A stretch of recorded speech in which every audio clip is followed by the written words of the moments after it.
నిద్రిస్తున్న రాణి తలను ఖండించి తీసుకురండి.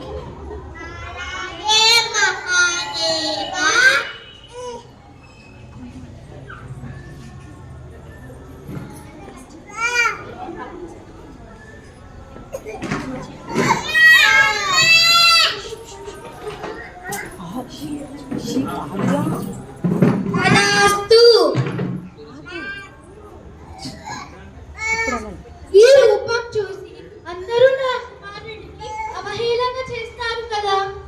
ఏనుగు తల పెట్టడం వలన గణపతి అని నామధేయం మరియు అన్ని శుభకార్యాలలో తొలి పూజ అందుకొని విఘ్న వినాయకుడు అవుతాడు.